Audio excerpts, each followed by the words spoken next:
Thiruchitrambalam.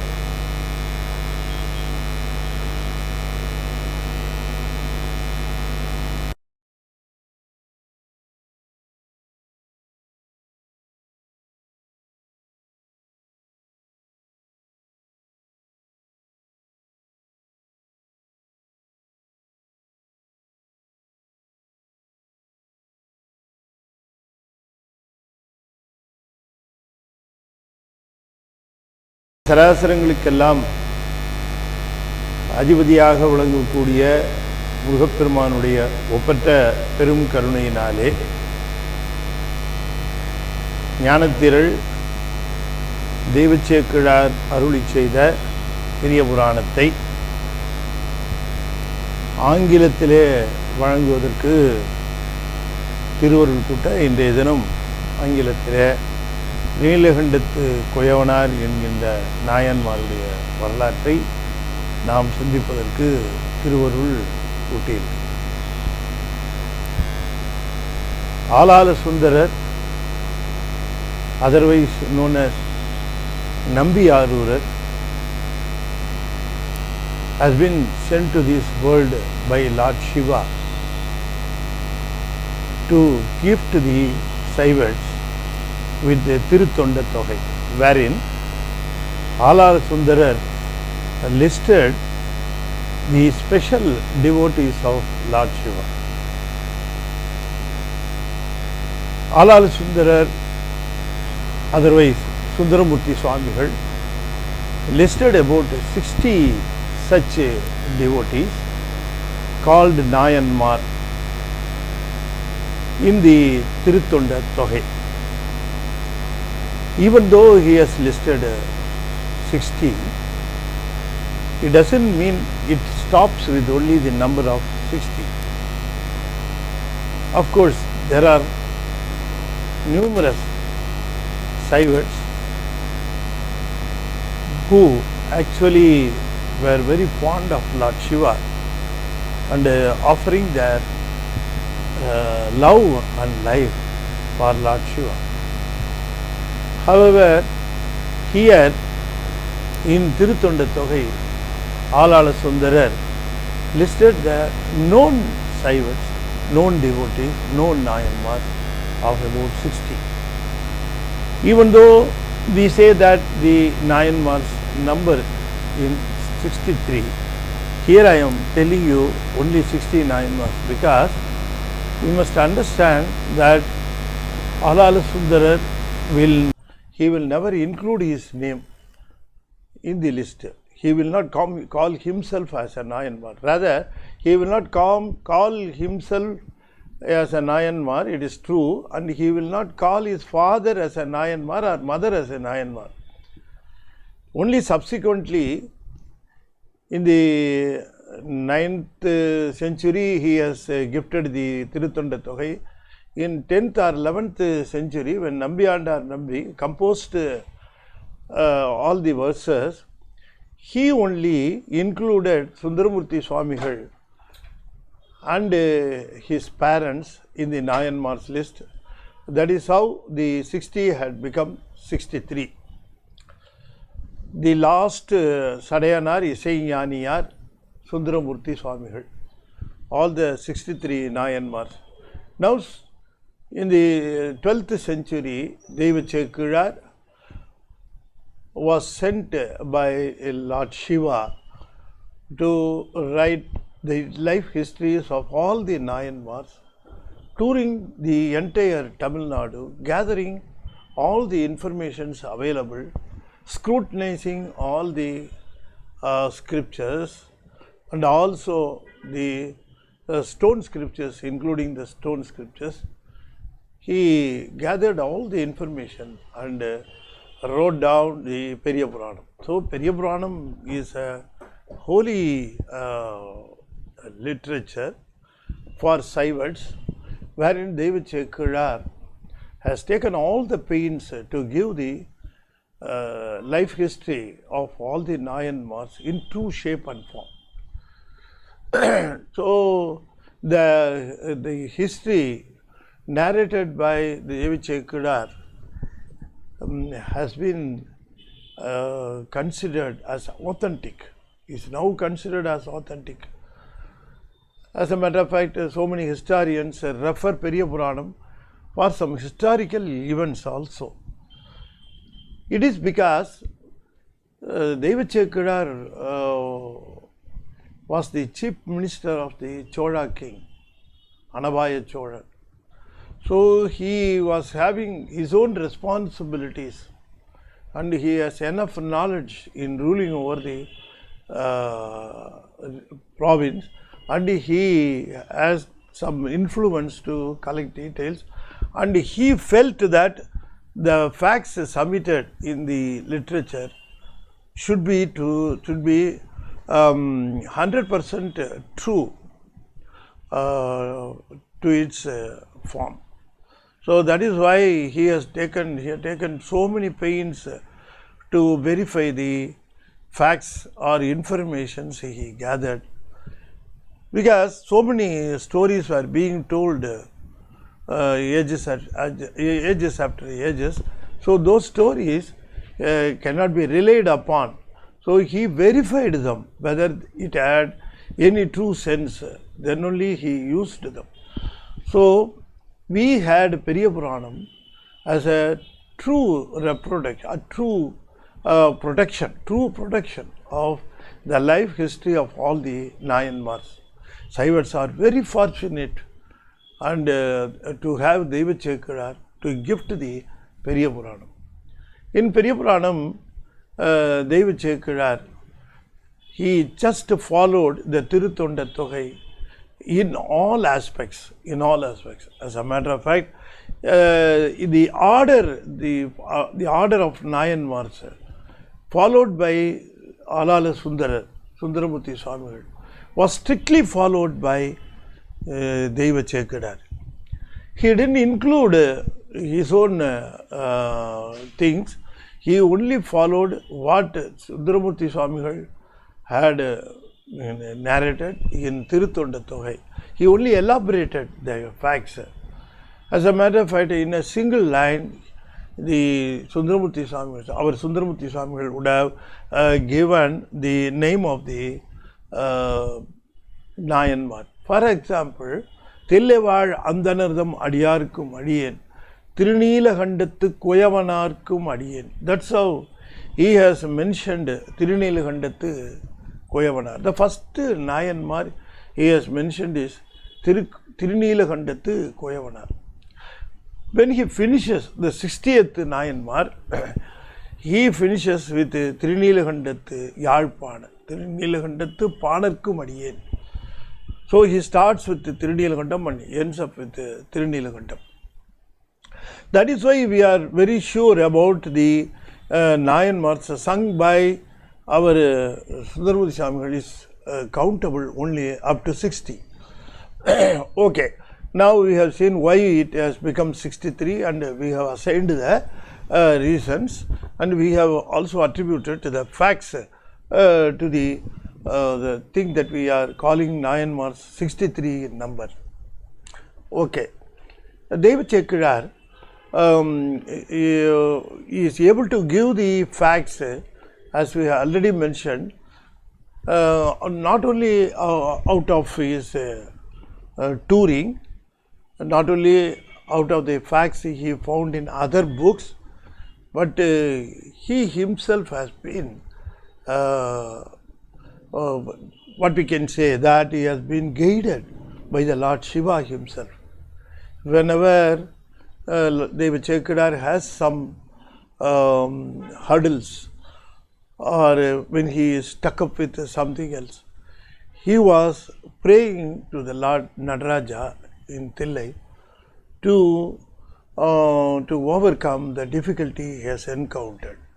So in that sense, Lord Nadaraja helped him a lot, and he got all the facts from Lord Nadaraja and grace from Lord Nadaraja to narrate Periya Puranam. Why we are saying all these things? Because the first line of the Periya Puranam was given, was gifted, was accorded by Lord Shiva. Ulagalam unarndu odarku ariyavan. See, the first line with which the Periya Puranam starts, more than 4,000 songs he has sung in Periya Puranam.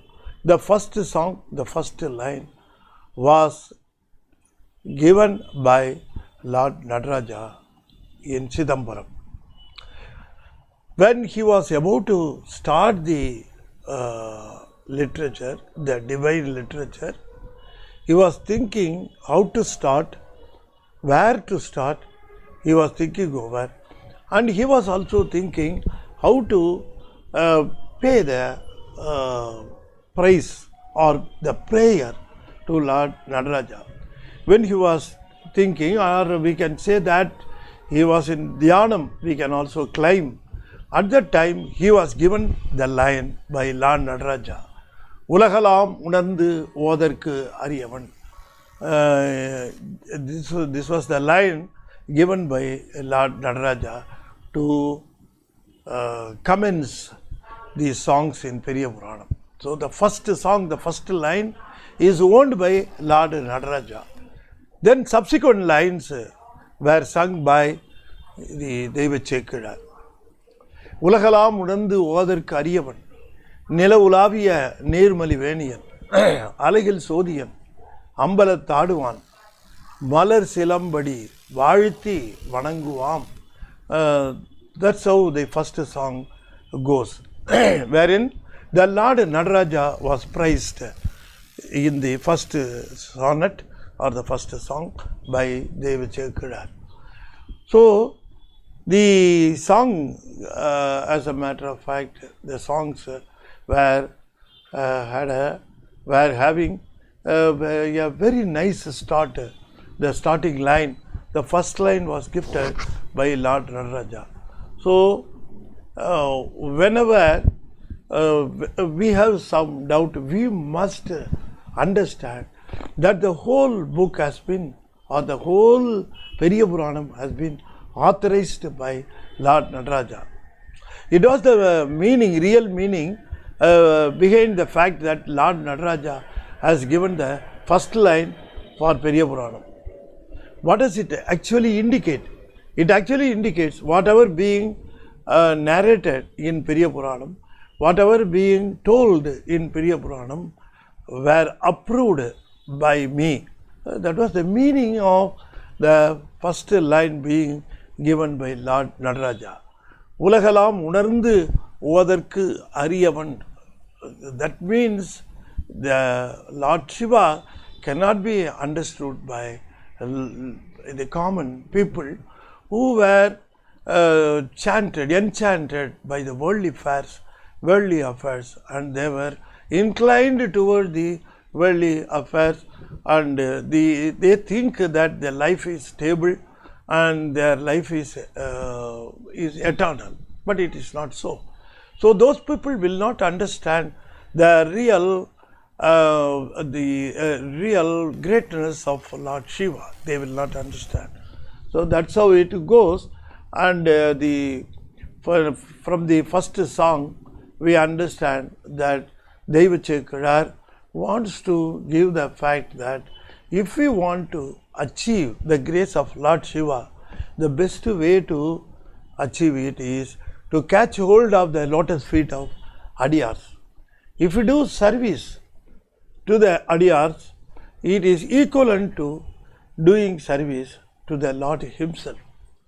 So devotees for Lord Shiva are also the devotees are also to be prayed or serviced by other people. So if somebody wants to pray the Lord Shiva, he can very well pray a devotee. He can extend his service to the Adiyar. He can offer prayers to the Adiyar and catch hold of the benefits of Lord Shiva. As a matter of fact, if he directly prays and gets some benefits out of Lord Shiva, means he can get those benefits. Not only those benefits, more than that he can get if he pays the prayer to the adiyars of Lord Shiva, that is the devotees of Lord Shiva. So the Periya Puranam insists, the Periya Puranam emphasizes the truth that we may offer our prayer to Lord Shiva as well as we may offer our prayer to the adiyars. That is why the adiyars are being praised and their life history is being narrated in Periya Puranam. If we go through the narration, we will come to understand all the adiyars are also adiyars of adiyars. That is how Sundaramurti Swamigal also narrates in Thiruneelakandathu Kuyavanar. Adiyarkum adiyen, that's how he calls himself, Adiyarkum adiyen. Thiruneelakandathu Kuyavanar adiyen. Tillevada Andanardam Adiyarkum adiyen. Likewise, he will say that I am also a devotee of devotees. I am also a devotee of devotees. I will offer my prayer to a Shiva devotee as if I am offering prayers to Lord Shiva. So this is the main theme of Periya Puranam that we must be able to understand. The first Nayanmar, Thiruneelakandathu Kuyavanar, whom we are going to discuss now, is being listed at the top of the 63 Nayanmar list. Thiruneelakandathu Kuyavanarkum adiyen, that is how Sundaramurti Swamigal quotes in Thiruneelakandathu Kuyavanar. Our Nayanar, Thiruneelakandathu Kuyavanar, was born of the potter's caste. He was a potter, and he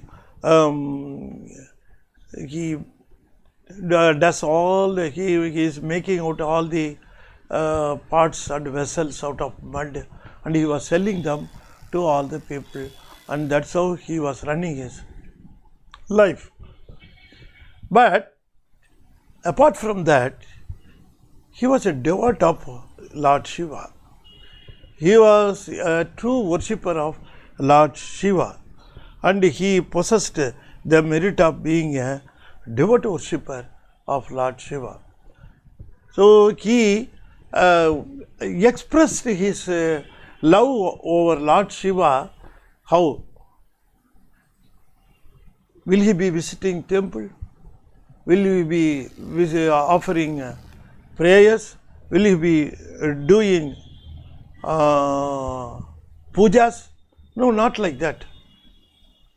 The only the symbol or the only significance that he was a true devotee of Lord Shiva is he would be always chanting the name of Lord Shiva, Thiruneelakantam. He was always chanting Thiruneelakantam, Thiruneelakantam, Thiruneelakantam. So that is why he was also called Thiruneelakandathu Kuyavanar. He was also called Thiruneelakandathu Kuyavanar. Why he was called Thiruneelakandathu Kuyavanar? Because he was always chanting the name of Lord Shiva, Thiruneelakandam. Why Lord Shiva was called Thiruneelakandam? It is because it is a symbol of his eternal mercy, unlimited mercy of Lord Shiva. See, the black patch over his throat indicates that he had taken the poison came out of the Milky Ocean. Devas and Asuras were churning the Milky Ocean for the ambrosia to get the extended life. But to their dismay and to their disappointment, the Milky Ocean emitted alcohol poison, alcohol visham, it emitted. So the Devas and Asuras were taken aback and they were not able to understand what to do about the poison that was being emitted. It was horrible, and they were all suffocating, and they cried for help. And they ran over here and there, and finally Lord Shiva came to their help. Everybody submitted to Lord Shiva that the poison is nearly killing them. They are submitted. Lord Shiva asked them, why you churned the milky ocean? They all told that they wanted to get the nectar or the ambrosia out of the milky ocean. Lord Shiva actually forgave them and asked them to be away from the poison, and instructed Sundaramurti, who was by his side, asked him to get and collect the poison. Sundaramurti Swami went to the spot and collected the poison and gave it to Lord Shiva. Lord Shiva just swallowed it and kept it at his throat. Only because of it, his throat got blackened. Then he asked all the devas to go and continue their churning of Milky Ocean. He assured them that they will get whatever they want hereafterwards. So it showed the Lord Shiva's eternal mercy. So whenever people were in distress, whenever people in difficulties, when they called him, he immediately without taking any note of hesitation, he immediately he would be attending the difficulties the devotees are entertaining. As a matter of fact, he didn't ask the devas, why you churned the Milky Ocean without my permission. You didn't tell me that you are going to churn the Milky Ocean. He didn't ask. He just he was not taking into account their ignorance. So he just helped them by consuming the poison. Otherwise, the poison would have killed all the devas. They would have lost their charm. They would have become old age because of the poison. So many would have died. So Lord Shiva attended immediately their request and consumed the poison. The indication on his throat shows that whenever Lord Shiva is summoned, Lord Shiva is called by his devotee, he immediately attends rescue. He comes to the rescue of the devotee. So thinking of that mercy, our Nayanmar was always chanting the name of Lord Shiva as Thiruneelakandathu. So we just narrated the background behind the name of Thiruneelakandathu. Our Nayanmar was always chanting the name. He didn't do any puja. He didn't go to any temple, or he was not having any special offer of prayers. All those things are not explained in his Puranam. Devachekara has not mentioned anything like that. He has only mentioned that he used to chant the name Thiruneelakandathu. Okay. Here we have to note one more point, as Devachekara has put it. Even though he was very pious, he was away from untruths, he was always loyal, he will always speak truth only, he will never lie. He was having all those qualities, good qualities, but he was also having a vice. That is, even though he was having a beautiful wife, some or other he was having association with some other women. He didn't think that it was a great sin, and he was having that practice of going to other women. His wife came to know that one day, and she was asking whether it has been true, that you have association with other women. Was it true? She asked. Our Nayanmar will never lie, as we already put it. So he accepted, yes. But he didn't think that it was a great sin. And he never thinks himself as a great devotee also. See, I am a great devotee. I do prayers. I offer pujas. I am going to temple. All those things we think extra qualifications. We think extra qualifications. If we do some puja, we think that it is our extra qualification. If we do some prayers, we think high of ourselves. This is the usual practice. But here, Nayanmar, he chants the Lord Shiva's name Thiruneelakandathu with full love and sincerity, and he never thinks that he is a devotee of Lord Shiva. He never thought that like that. He was chanting it out of love for Lord Shiva. He was chanting it out of love. Otherwise, he was doing his everyday duties as usual, routine duties as usual. It was going on. So when the wife asked him the truth, he accepted, but she got wild. And she was angry with him, and she was not talking to him. And even though she was doing her duties, she never had any association with her husband. She never talked to him. He was aloof. Our Thiruneelakandathu thought that it would go on only for 1 or 2 days and everything will be all right, in due course. But that didn't happen. One night, our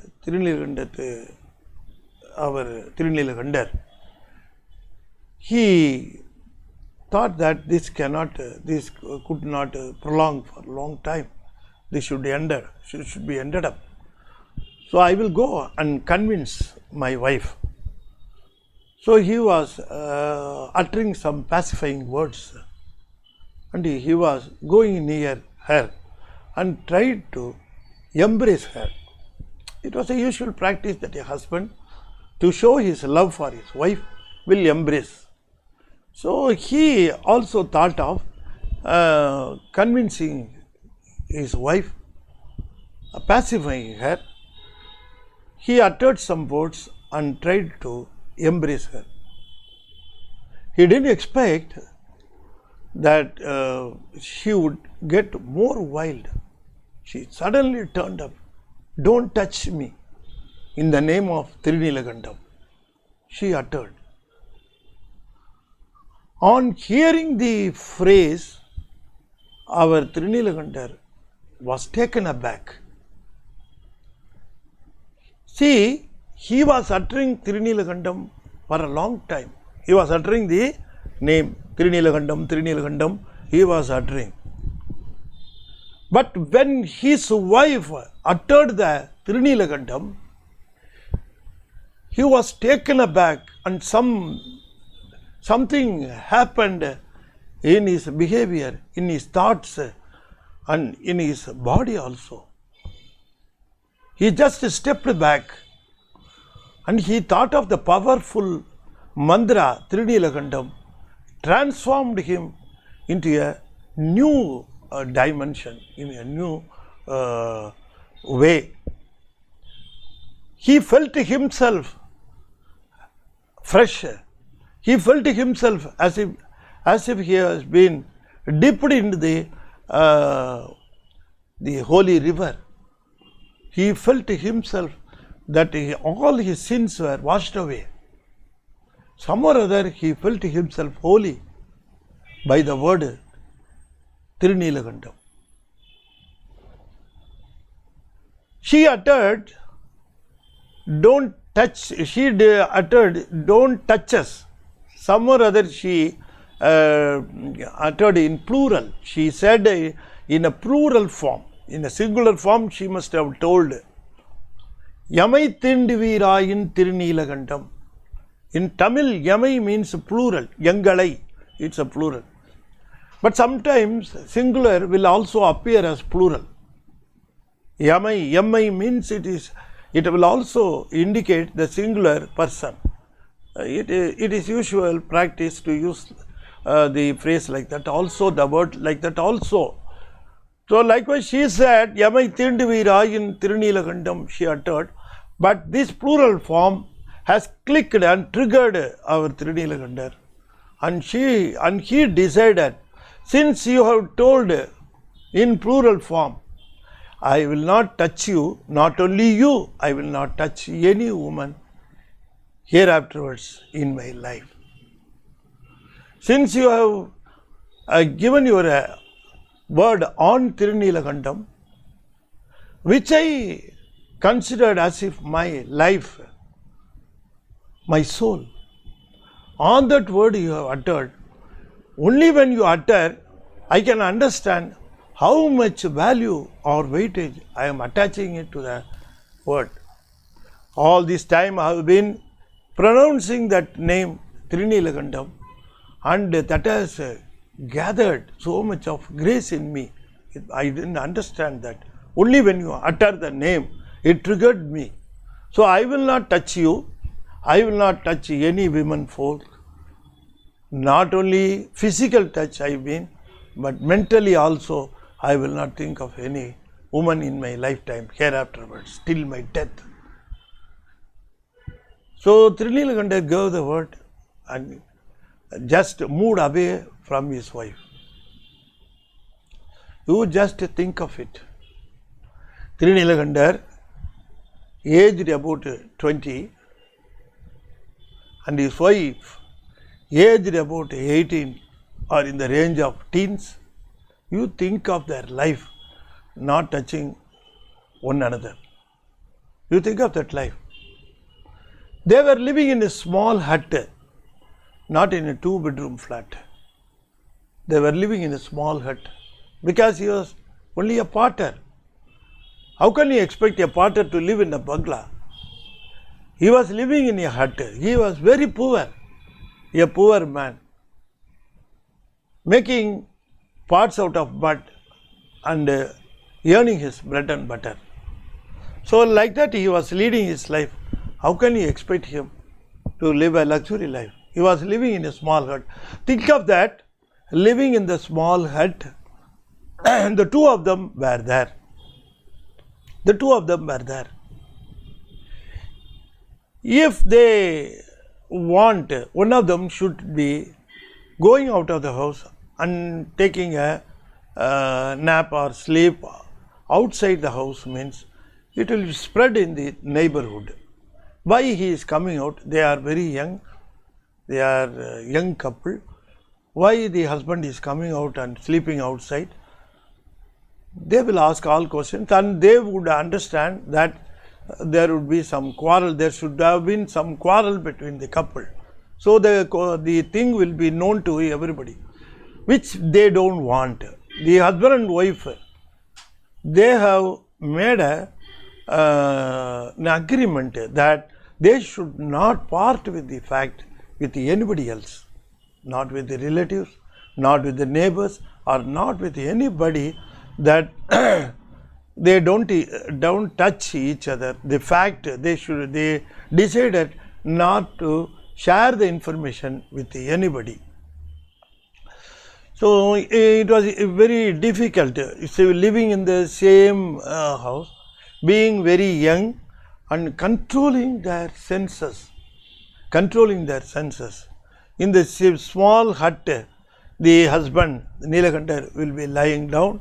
By his side, some feet apart, she would be lying down, and both of them were sleeping in the small hut inside the hut. You must think of the mental courage. What was there actually in between them? he has legal right. She was also having legal right. He was also having legal right. Both of them are legally married couple. Nobody is going to object to touching one another. But they have taken oath that I will not. Thiruneelakandathu has given a verdict that I would not touch you. So he was keeping up to his promise, and he was not touching. Okay, he made a pact, he made a verdict, he made a promise, not touching. What about the wife of the Nayanmar? What about the wife of Thiruneelakandathu? She also cooperated. She also cooperated very much, and she extended all her cooperation to Thiruneelakandathu to keep up his promise. He kept up his promise, okay, but there was fullest cooperation from the side of that woman, isn't that? We must also understand and appreciate that. See, whenever a Nayanmar is glorified in Periya Puranam, we must understand that equally the spouse also to be glorified. Unless otherwise the cooperation extended by the spouse, the Nayanmar would not have got the position we are praying or dignifying. That we must be able to understand. Okay, now their life is going on like this. They were living in this small hut. Nobody knows about their separation. They lived together separately. They lived in the small hut separately, but they were living together for the sight of the world. For the sight of the world, they were unquarreling pair. Unquarreling pair. The other people were thinking there were no quarrels between the couple. They are united couple. They are united pair. Very nice pair. That's how they were posing to others. The life is going on like this. Do you think God will be quite calm and watch this? No. Long time went on. Both of them grew older. And they kept up the promise till their old age. So they were stubborn. They had control over their five senses, and they were living separately together in a small hut because of Thiruneelakandathu. You must understand what value or how much value would have been attached to the word Thiruneelakandathu. You think of that. Thiruneelakandathu was only in between them, nothing else. That Thiruneelakandathu worked out all these years with the separation between the couple. One day, Lord Shiva decided that I will bring up to this world the fame and name of Thiruneelakandathu. Just think of this devotee, only because of on my name, Thiruneelakandathu, he was living all these years only because of the promise made on Thiruneelakandathu. How much love he must be having over Thiruneelakandathu, so that I will show his stubborn of mind and his true love over Thiruneelakandathu. I will show this to the entire world. He decided. So, having decided, he came to Thiruneelakandathu in the disguise of a Yogeshwara. He came in the disguise of Yogeshwara. He came over, and since Thiruneelakandathu was very fond of Lord Shiva and also his devotees, Thiruneelakandathu fell on his feet. Oh my Lord, what boon I must have got from my family to receive such a devotee to my house. You have taken the pains to come over to my hut when there are so many people to greet you, to welcome you, to invite you. You had selected me to visit, and you had come over here to grace me and my wife. Both of them fell at his feet. The yogi, actually Lord Shiva, actually Lord Nataraja from Chidambaram, he blessed them. And the Thiruneelakandathu asked him, is there anything I can do for you, sir? He just requested. That sage told him, see, I am having this mud bowl. This bowl is made out of mud, of course. I am taking this for my alms. But since I am going away, I want to keep this bowl with you. See, you must keep it in your safe custody and return it to me whenever I come and ask for it. This is the help you must give me. He told him. Thiruneelakandathu told, okay sir, this doesn't seem to be very difficult one.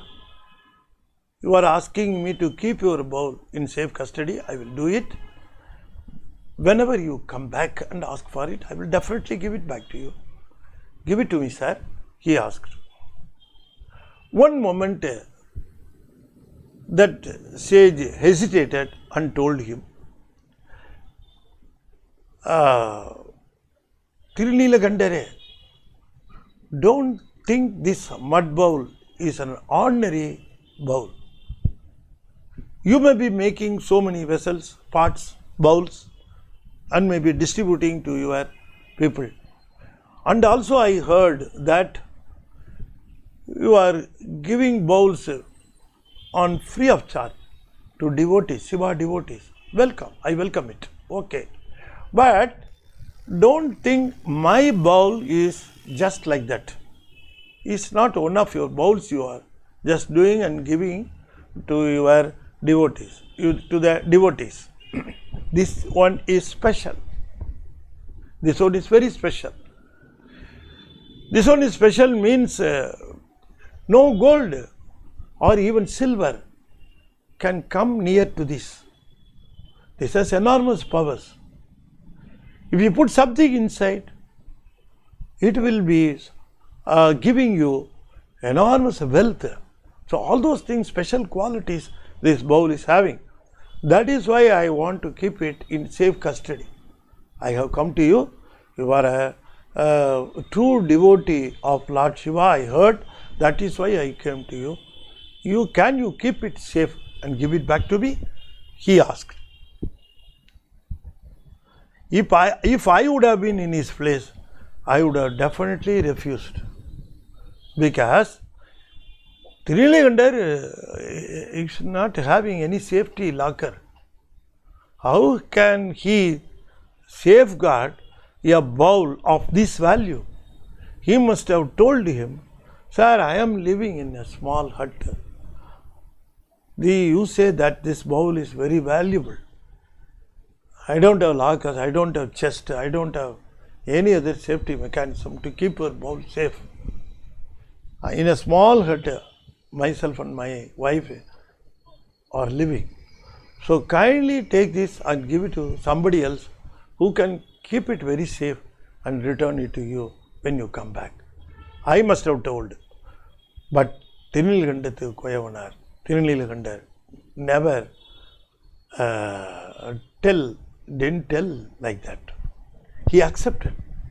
See, he was thinking that this sage, this yogi has come over to me expecting this small help.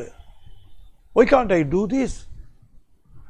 He was seeking my help on knowing that I am a true devotee of Lord Shiva. Okay, this keeping this bowl in my small hut will not consume any space.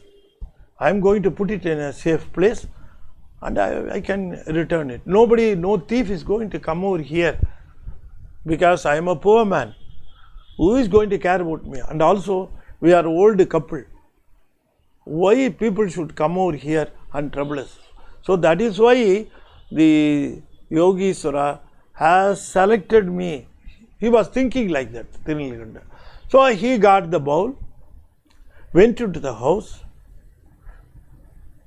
put it somewhere which he thought would be very safe, and he came back and told that sage, "Sir, I have kept it in a safe place, don't worry, you do your work as you like, come whenever you want, I will give it back to you if you ask for it." He told him like that, so sage blessed him, okay, please keep it in mind, the bowl is very valuable, keep it in mind. He was again and again telling it. Neelakanta could not understand why that man is insisting the value of the bowl, only just a mud bowl. In his eyes, it's just a mud bowl. Why he is insisting? He didn't think. Okay, that man went.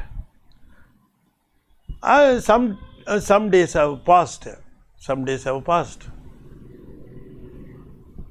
And one fine morning, when Thiruneelakandathu was at his job, that sage appeared. Thiruneelakandathu was taken aback. When did this man come? I didn't notice that he was coming. So he was taken aback and jumped and came out of his work and fell at his feet. "Oh sir, you have come back. I am very pleased. Please bless me." He was asking. Okay, my blessings are always there. See, I am in a hurry. Go and take back my bowl. Give it to me. He was asking. "Wait for a moment, sir. I will go to my hut. I will go into my hut and I will get it back. Don't worry." Thiruneelakandathu, without knowing the thing that had happened, he entered the hut, went to the place where he kept the bowl, and found to his astonishment that bowl was not there. He didn't understand. He searched over there, he searched over here. He asked his wife also searched. They both searched. How come it has vanished? It was a wonderful thing. He was trembling. How can I answer the sage? He already told me to be careful, to be alert, to keep it very safe. He was alerting me. Now he has come back for it. All these days, I had never verified whether it is there. I had never verified. Only when he is coming back and asking for it, we are going and verifying it. And it was not there. Where could it have gone? They were not able to understand. The time is prolonging. As the time was passing away, outside, the sage got wild and he started yelling, "Oh, what man, what are you doing? I have already told you I am in a hurry. See, bring it back, my bowl. I have to go. I have to rush through. Come back." He was yelling. The couple were trembling. As a matter of fact, they were trembling. He slowly came out, followed by his wife. He fell at his feet. The sage didn't notice his trembling and other things. He was asking only, "What man? You are coming back without my bowl? Why are you falling at my feet. Where is my bowl? He was asking. Oh, my sage, how to tell you? When you gave me the bowl, I kept it in a very safe place. Now, to the astonishment of both of us, it has just vanished. I couldn't trace it. I don't understand where it could have gone. I'm not able to understand. Sir, you don't worry.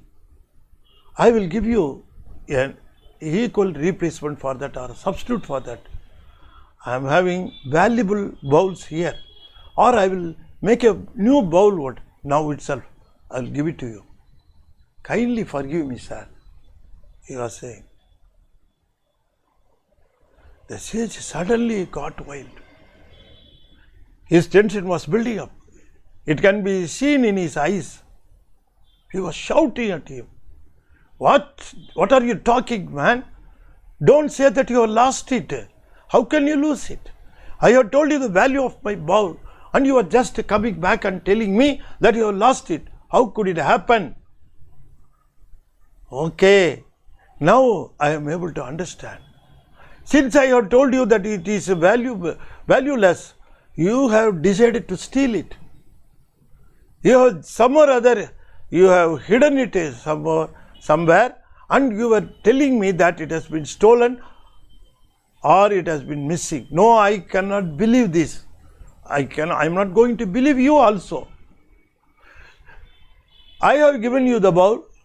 You took it to your hut. Nobody knows it. Only you, your wife, and me know the details. Nobody else know. Then how can it be lost? No. You have stolen it.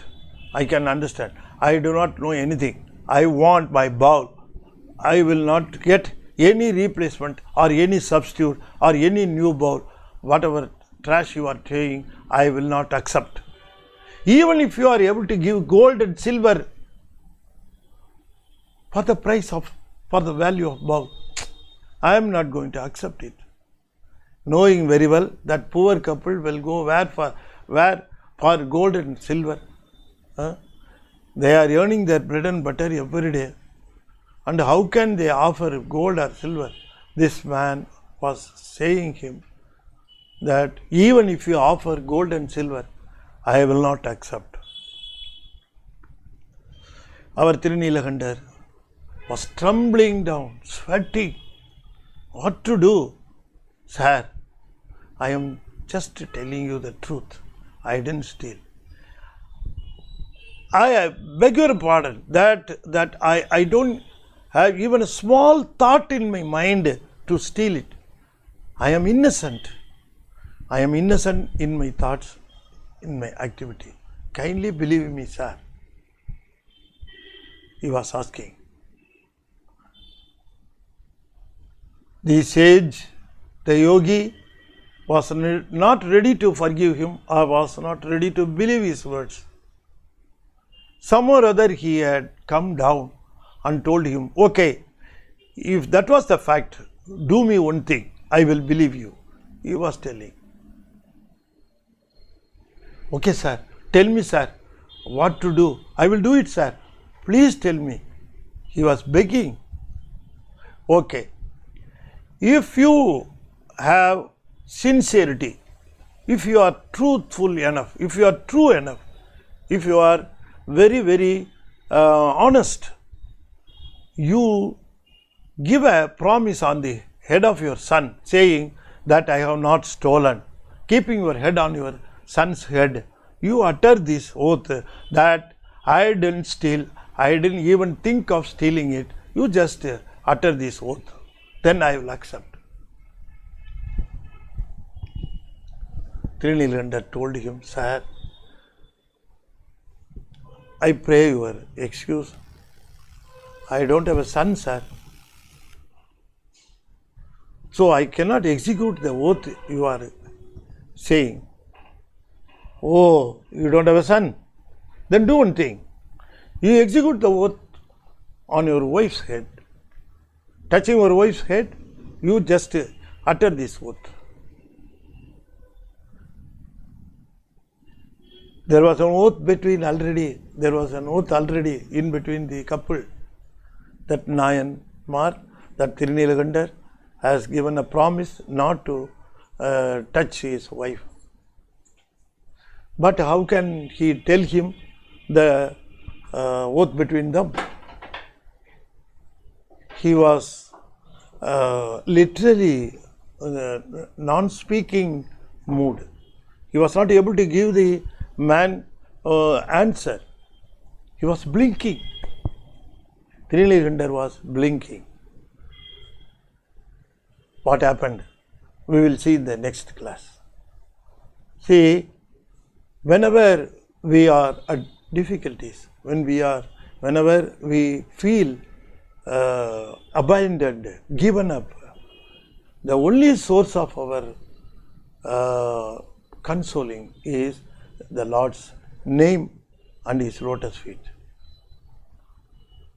So Thiruneelakandathu was praying the Thiruneelakandam,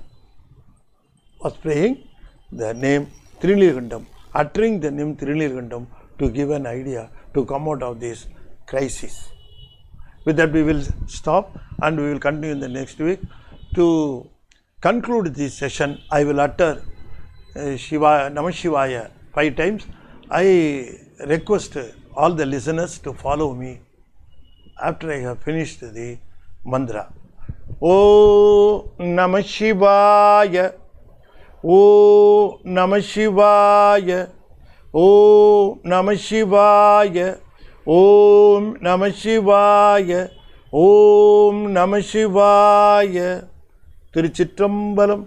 Our next session of Thiruneelakandathu Kuyavanar will be on 17th. That is the Friday after the next week. The week after the next Friday, 17th, we will have our next class.